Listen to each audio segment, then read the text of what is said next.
Today we're going to look into how to set up financial reports using the General Ledger Financial Report Designer, and we will set up a basic P&L and a basic balance sheet. So to start off with, we'll go to Setup, General Ledger, and then Financial Report Designer. You'll be brought to this window here. Up the top, this is your iterators. This will be kind of what maps everything on the report. And down the bottom is the detail of the report. So what we'll see is once we run the wizard, that both sections will be pre-filled. We'll click on this wizard button up the top. That'll bring us to here. So what we can do is we'll give it a name, balance sheet. You do have the option of array totaling and chart-based totaling. Typically we'll just use chart-based. Account from and account to, this can be set for P&L and balance sheet. So since we're doing a balance sheet, we'll want to do account from. If you're running Saturn, you do have the option for consolidate by branch and consolidate by department. This will mean that instead of the report showing you a balance for every single branch, every single department, this will consolidate down to a single line, single total for each one. In this case, you probably want to run them consolidated. If you want to run this report and have the option to run it by branch or by department, and you want to be able to select that, ticking on these prompts will allow you to select this before you run the report. I'll leave these off for now. Now we'll have to come across to the bands tab and add in what we want on the report. So in this case, we want to be able to see the account code, account name, and then we'll want to go actuals, year balance. We put another one in before. We can go actuals, last year balance,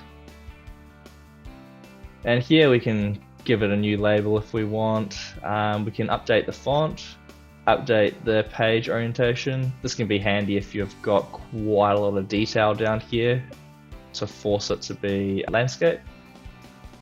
If we want it to show every account, including if it's got a zero balance, you'll just click on this include nil balance accounts. Otherwise, the report will automatically exclude any account with a zero balance. It will automatically be added to the report. Okay, so if we go generate. So here you can see we've had all our iterators have been pre-filled. Since we said we want to consolidate by branch and department, you can see this has come up the top here. Down the bottom we can see that it's gone and added our account code, account name, balance this year, balance last year, and this will be filled in the bands. I wouldn't recommend updating this area.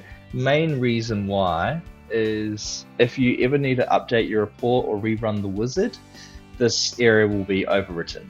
Okay, so if we want to preview this report, all you do is you'll click on this run report to screen. And here we can double check how the report's looking. So here I've got my shareholder funds, current assets, fixed assets, and current liabilities.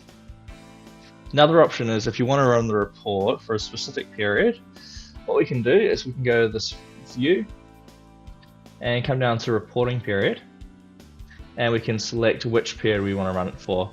This is quite handy if you've got a period that's already been finalized, you know what the exact totals and balances should be. One thing that's quite helpful, and I see a lot of sites don't actually have set up, is if we come back to the reports tab and go to General Ledger Financial Reports.